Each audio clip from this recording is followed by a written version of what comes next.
শনিবার ব্রিটেনের সাম্প্রতিক ইতিহাসে সবথেকে বড় ডানপন্থী বিক্ষোভের মধ্যে লন্ডনে অনুষ্ঠিত হয়। বিক্ষোভ অনুষ্ঠিত হয় মধ্য লন্ডনে।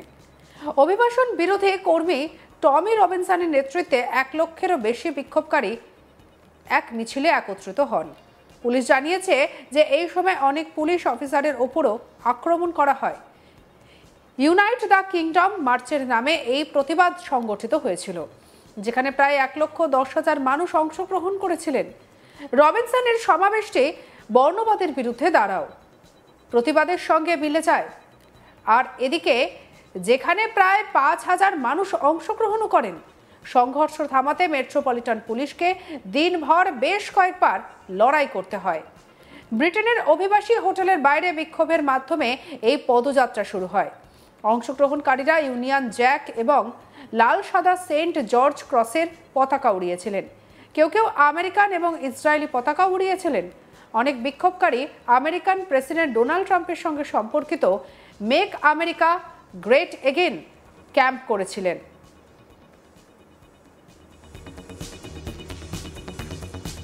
তারা ব্রিটিশ প্রধানমন্ত্রী কায়ার স্টারমারের সমালোচনা করে স্লোগান দিয়েছিলেন, তাকে বাড়ি পাঠাও, এর মতো বার্তা সম্বলিত প্ল্যাকার্ডও প্রদর্শন করেছিলেন।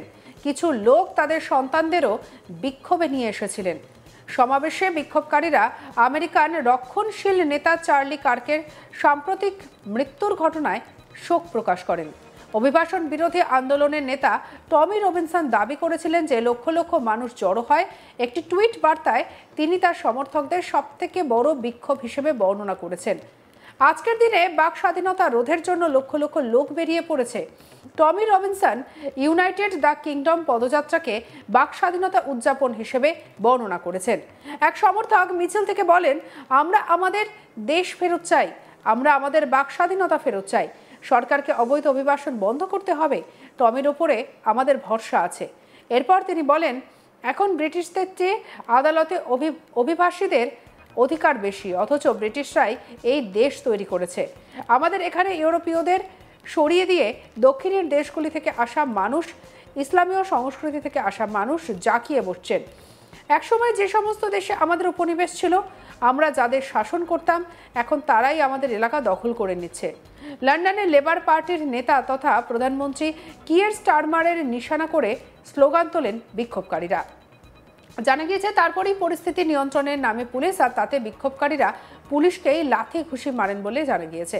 ইউনাইটেড দ্য কিংডম নামে ওই কর্মসূচির বিক্ষোভকারীদের প্রতি অভিযোগ তেমনটাই। জানা গিয়েছে বিক্ষোভ সামলাতে গিয়ে অন্তত 25 জন পুলিশ আধিকারিক আহত হন। ইতিমধ্যে ঘটনায় 25 জনকে আটক করা গিয়েছে বলেও জানা গিয়েছে।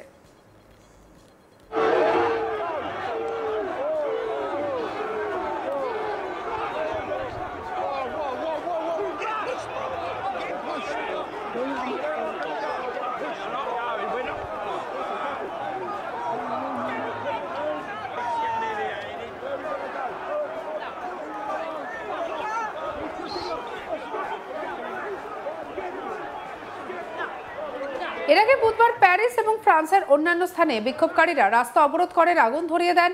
পরিস্থিতি হাতের বাইরে গেলে নিয়ন্ত্রণে মাঠে নামে পুলিশ। জনগণের অভিযোগ, সাধারণ নাগরিকদের জন্য কোনো সদর্থক ভূমিকা পালন করেননি ইমানুয়েল ম্যাক্রো। তার নেতৃত্বাধীন সরকারের আর্থিক নীতিও শোচনীয়।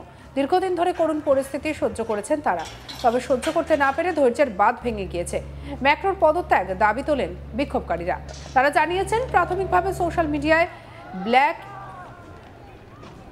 এভরিথিংস স্লোগান তুলে সকলকে রাস্তায় জড়ো হওয়ার আহ্বান জানান প্যারিসেরই কিছু প্রগতিশীল সংগঠন। এরপর সেই প্রতিবাদ অনলাইন থেকে ছড়িয়ে পড়ে প্যারিসের রাজপথে। প্ল্যাকার্ড হাতে স্লোগান দিতে দিতে রাস্তায় নেমে পড়ে জনতা। গোটা প্যারিসে ট্রাফিক ব্যবস্থাও কার্যত স্তব্ধ হয়ে যায়। রাস্তার পাশে থাকা ডাস্টবিনগুলিতে আগুন লাগিয়ে দেওয়ার অভিযোগ ওঠে বিক্ষোভকারীদের বিরুদ্ধে। দ্রুত অচলাবস্থা কাটানোর চেষ্টায় প্রশাসনের তরফ থেকেও কড়া পদক্ষেপ নেওয়া হয়। শুরু হয় ধরপাকড়। প্রায় 200 জন বিক্ষোভকারীকে গ্রেপ্তার করে পুলিশ।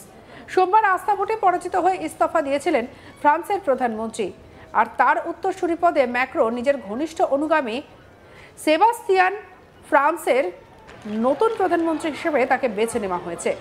বেরুর মন্ত্রিসভায় প্রধানমন্ত্রীর দায়িত্বে ছিলেন সেবাস্তিয়ান। ফ্রান্সের শিল্প মহলের সঙ্গে তার ঘনিষ্ঠ যোগাযোগ রয়েছে। চাপে পড়া ফরাসি অর্থনীতি, গোষ্ঠীদ্বন্দ্ব সহ একাধিক ইস্যুর পাশাপাশি রাজপথে নেমে সরকার বিরোধী আন্দোলনের চাপে নয়া এই প্রধানমন্ত্রী সামলাতে পারবেন কিনা তা নিয়ে সন্দিহান আন্তর্জাতিক মহল।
শনিবার ব্রিটেনের সাম্প্রতিক ইতিহাসে সবথেকে বড় ডানপন্থী বিক্ষোভের মধ্যে মধ্য লন্ডনে অনুষ্ঠিত হওয়া এই বিক্ষোভ সত্যি যেন একেবারে সাড়া ফেলে দিয়েছে।